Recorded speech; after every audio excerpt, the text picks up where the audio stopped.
The Rough Drafts podcast is sponsored by Unicorn.com, the world's premier esports betting site.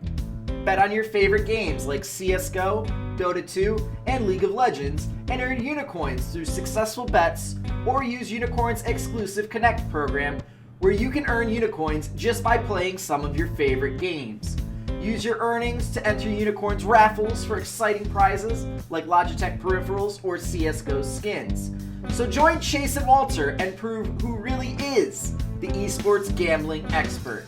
Unicorn.com. Log on today.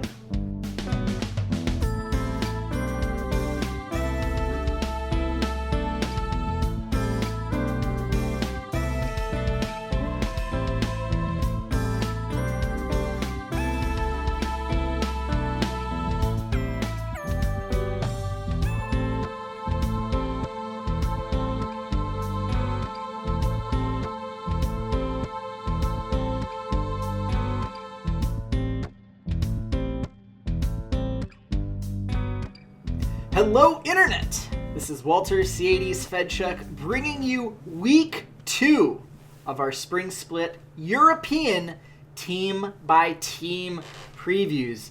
Last week we covered Fnatic, we covered G2, we covered H2K Gaming, we covered Misfits, we covered Splice, and this week we're on the second half of Europe, some of the lower seeded teams, but there's still some excitement to be had.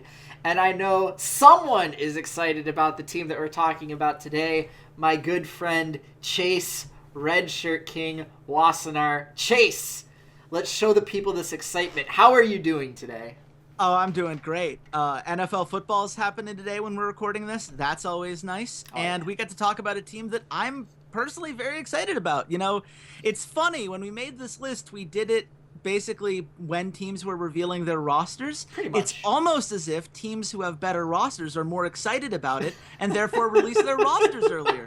Weird how that tends to happen. And, you know, for everything you could say about the Unicorns of Love, I feel like this offseason was one where they addressed some of the issues that you would imagine they've had in the last year. And you know, I think they made some interesting decisions, and I'm looking forward to just breaking that all down and talking about it. Absolutely. The Unicorns of Love. They are probably one of my favorite fan bases to interact with as a member of the Rough Drafts podcast, because you guys are so lovable and so full of hope and energy. And I'm a bitter Buffalo Bills fan, and my heart is just frozen solid. And like every year I go, I don't think this, I can't see this team being any good. I can't see this team being any good. And you guys are right there. You're like, no, don't worry about it. We're going to be great. We're going to make the playoffs. We're going to be fine. We're going to compete with the best teams in Europe. And somehow year after year, you have this lull during the regular season where I'm like, I caught you fans. You're wrong. You're wrong. And then boom, you make the playoffs. You make some noise. You guys almost went to Worlds. Like, that Splice series was crazy. I love you guys. I do too. I would like to point out that after we were told repeatedly that we were wrong about predicting Unicorns of Love to be not good in the regular season last split, I actually poured one out on this show. You can go back. It's either week 3 or week 4. Yep. It's in the description. We could probably put an annotation or something in here for that, right, Walter? I literally pour one out for the Unicorns of Love. Yep. I was wrong. Remember. I am always wrong. I will always be wrong because of the system that has been built by Sheepy and the rest of these Unicorns of Love guys. And by the way, Ab Dude flexing with his unicorn stuff. I love it. I love everything about this Romain Cagner Bigard, he's the team manager, I think. I got that correct. I was looking through all their social media, like, all right, which guy looks like the unicorn that's writing names on his chest? I think it's Romain. If I'm wrong, I apologize. Send me who the right person is, because I love this dude. Like, he is awesome. He is exactly what a team like Unicorns of Love need. And, last split, they ended up in 6th place in the regular season. They were 6-5-7. They went into the playoffs. They took 4th place. They lost. They beat the Giants 3-1. That was a really good series. I think that was the series that really kind of told me, like, this core that Unicorns of Love have are really solid, and turned me on to a particular player on this roster. They then lost versus the eventual champions in G2. That was a 1-3 series.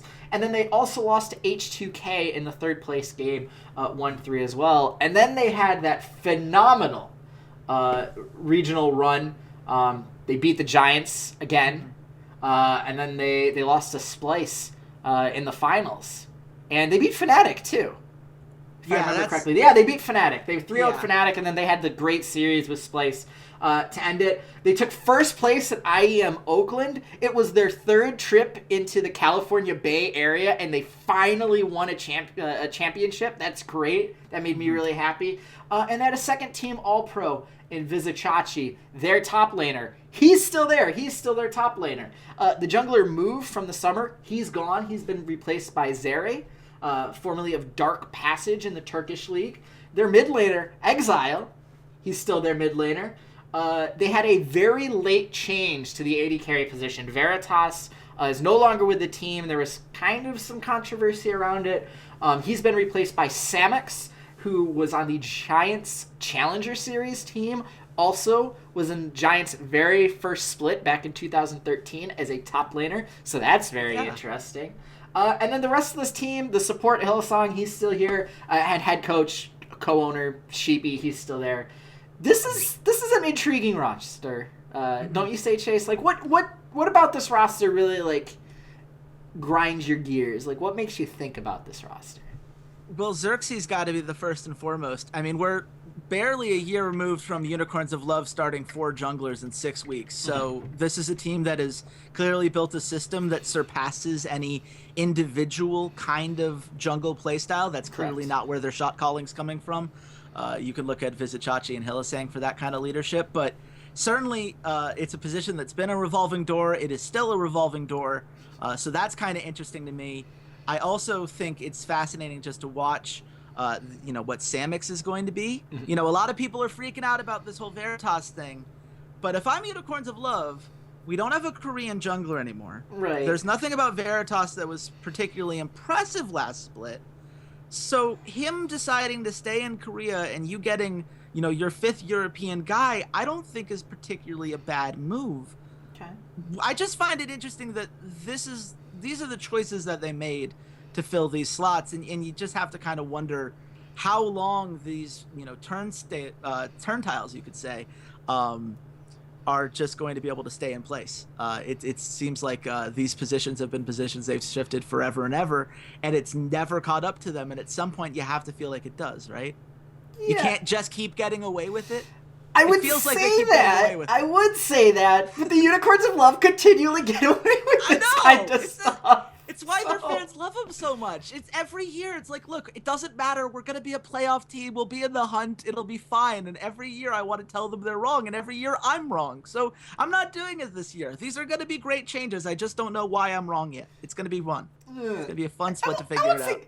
I wouldn't say great changes. I won't say great changes. It's more of I'm so afraid of the unicorn magic by now that I don't want to say that they're awful and that they aren't going to make the playoffs because I'm a gambling man. And when I've been proven wrong, 3 times now, 4 times now, every single split since the inception of this organization, I mean, at some point I kind of have to just go, all right, they're 6 for 6. I guess I kind of have to just go with it. Right. So I wouldn't say they're great changes. I wouldn't say they're massive upgrades. I will say the one position that they now have another consistent line. Hillsong and Fedczuk have always been the consistent players for this roster. They've added a third now, and that's this young mid laner, Exileh.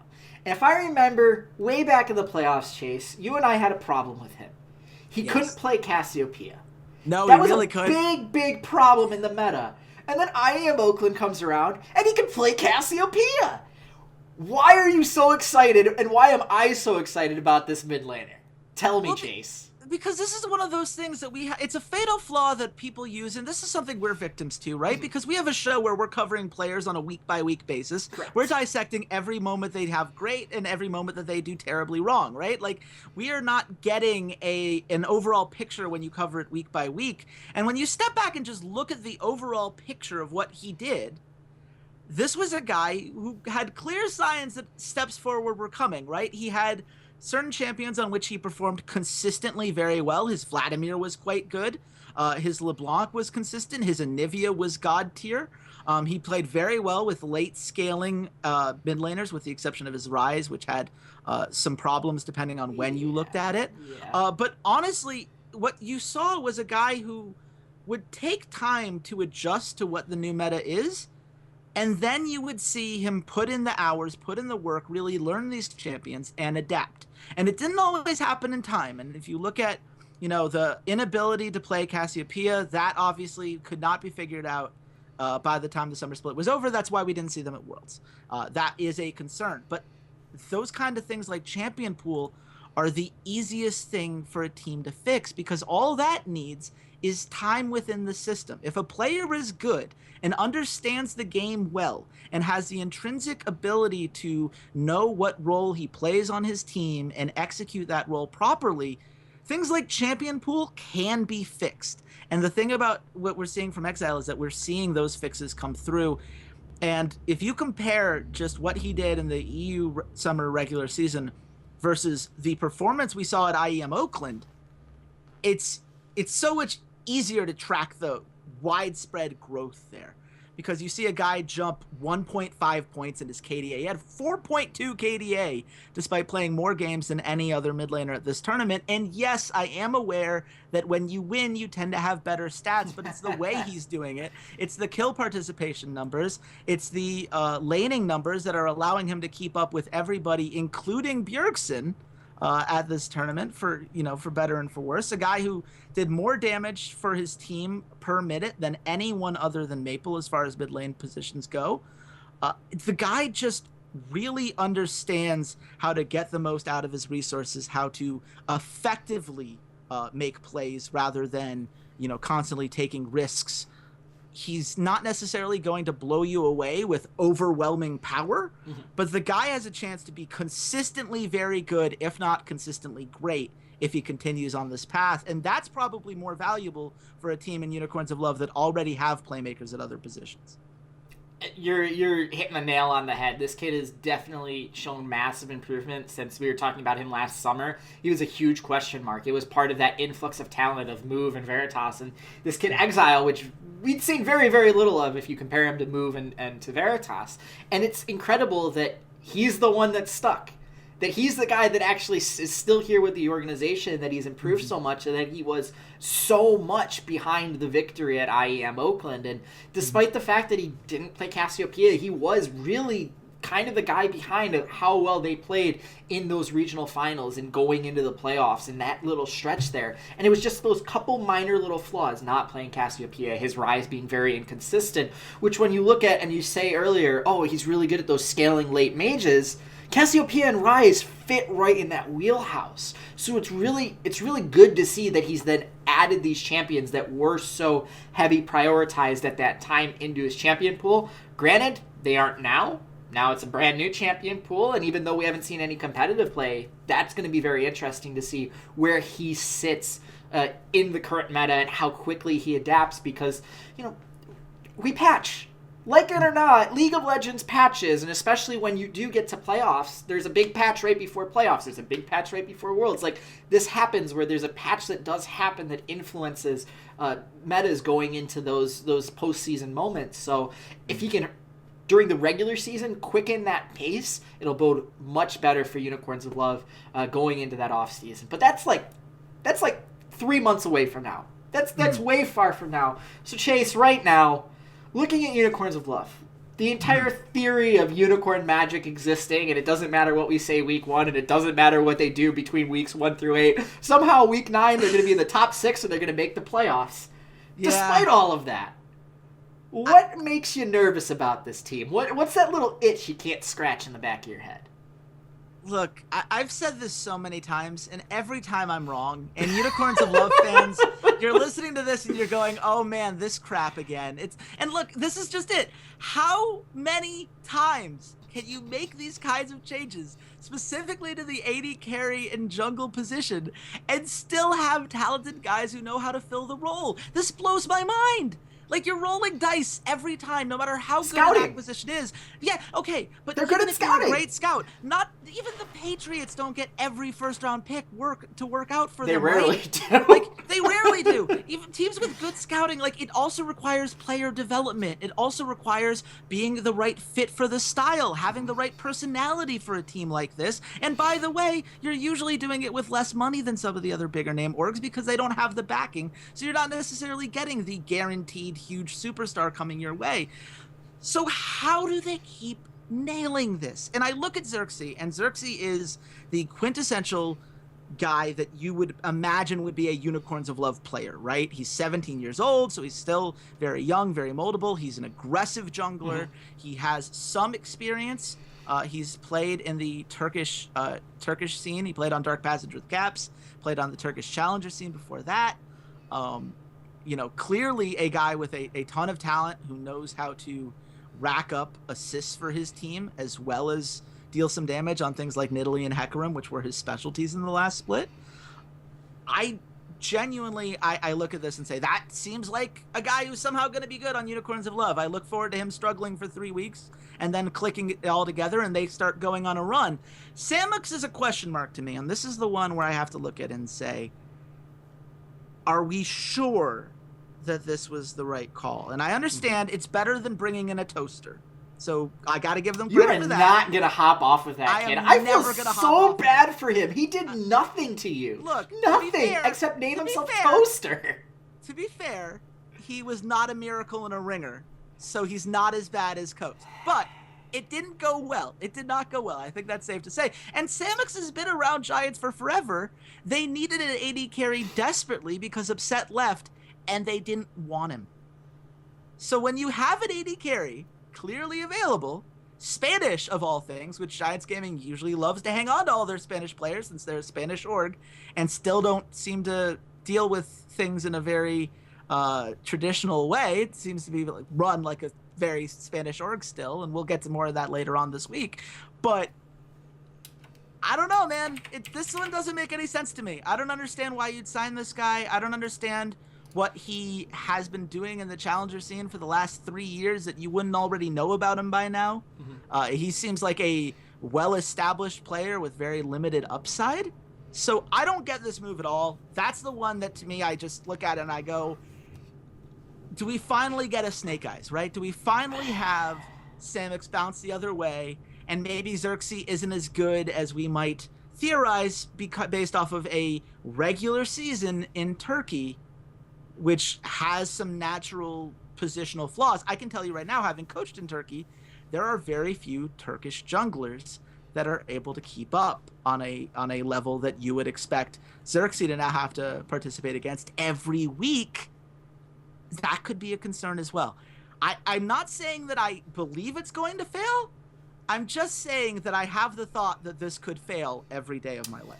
I don't always agree with it. I just have that thought in my head. Listen. I'm just going to tell you right now what all the Unicorns of Love fans are going to tell you. Kind of feels boosted, man. You kind of feel boosted. You feel like it feels like your co-host is going to have to carry you here. Listen, I get it. And I'm wearing a shirt. You can't see it, Chase, because you don't get to see my camera. I have a shirt that says feels boosted, man. I'm actually wearing it right now. It was a Christmas gift. It's great. And it's perfect timing to wear for this show. And I'm going to say I get everywhere you're coming from. I understand. At some point, their luck has to run out. At some point, you can't just keep beating the dealer. You can only call blackjack so many times. You can only put it on red so many times and watch the ball land in there. Like, at some point, the pit boss would be coming over to the Unicorns of Love and going, listen, guys, like, there's something suspicious going on here. We need to check you. I'm almost sure that's why they have the shirtless man, right? That's the distraction. That's the cocktail, like the lady with the cocktail. Yeah, I understand all of it. We've been doing this for a long time, buddy, and every time we say that, we're wrong. We are wrong. That's the thing. I've accepted this, and when I look at what's going to determine the season, it's the fact that the Unicorns of Love are the Unicorns of Love. Look, Visit Chachi. I made a mistake this offseason of tweeting, are we sure that Visit Chachi is a #1 guy? And the internet had a lot of strong thoughts about that statement.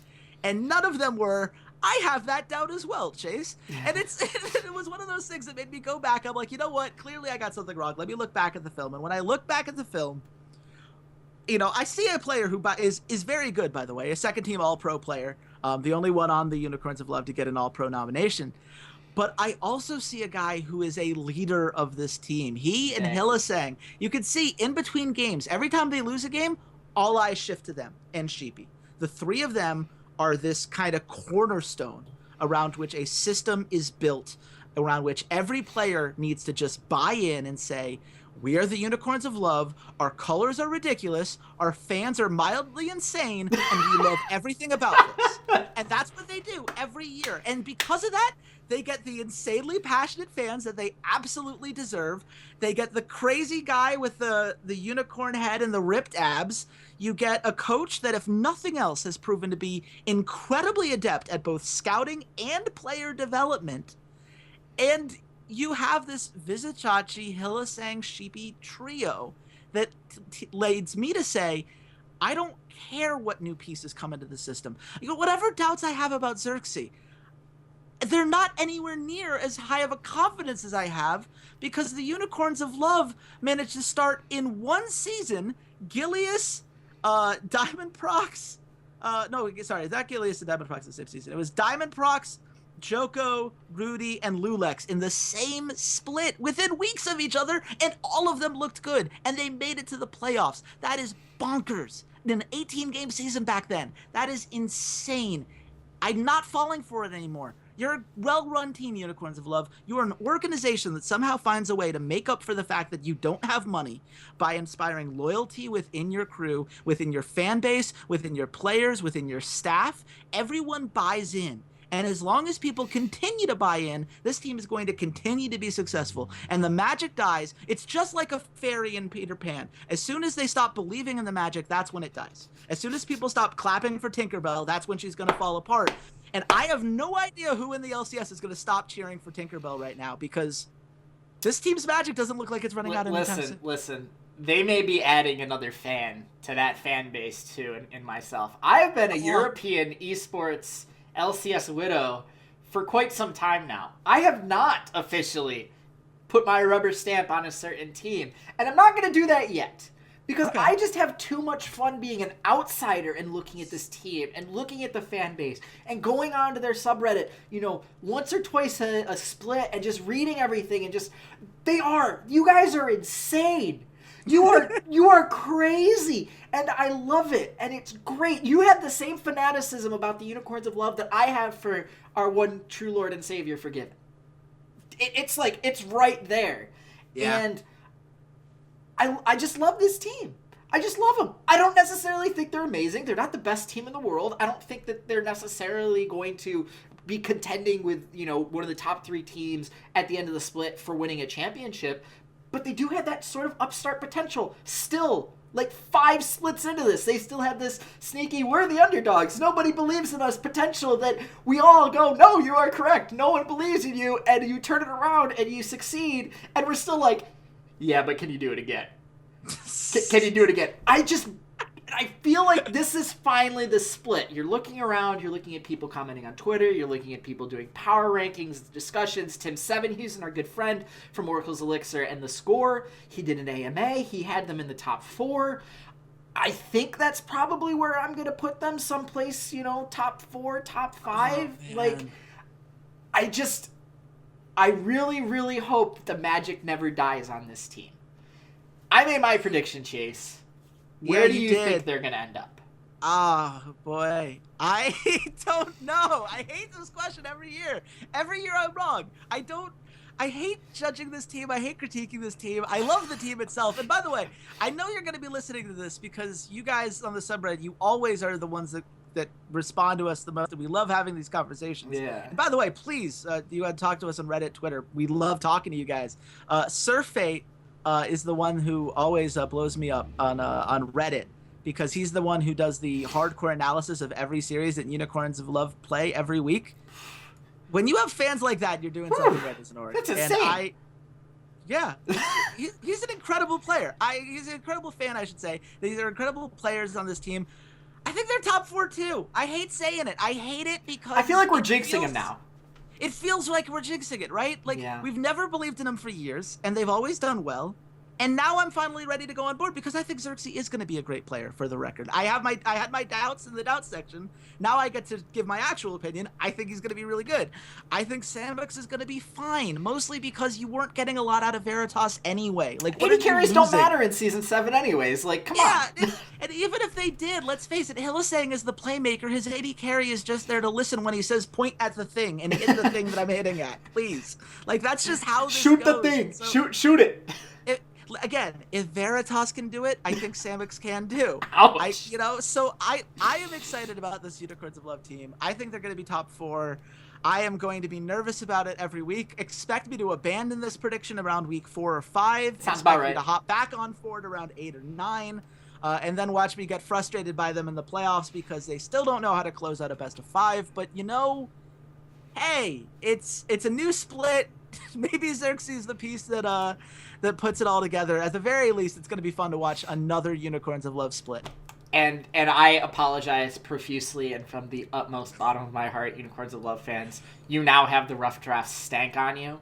Yeah. You're gonna get relegated, and I truly am sorry for that. But we're finally here. We finally see what you see. We finally have made it over the rainbow, and we're sitting in the pot of gold with you. And it's great. It's nice and warm. It's a really nice hot tub that you guys have here.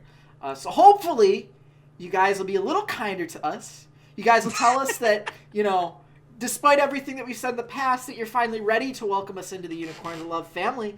And, you guys might follow us on social media. You guys can find me at Ceades_LOL. Chase, where can the good folks at home find you? You can find me at RedShirtKing. I love talking to you guys. Negative, positive, all the feedback. I've been really humbled by the huge amounts of responses we got in the first week of episodes. I've read every comment. The positive ones, negative ones, they all help make this show better. We appreciate all of it. And Unicorns of Love fans, I'm not sure whether you're going to be happier or angrier with us now that we're on board, because it's been a great tradition with us to keep that conversation going. I hope that this sparks more conversations on your subreddit. I look forward to talking with people all across. And by the way, if you enjoy the episode, consider supporting our Patreon. That'd be pretty cool.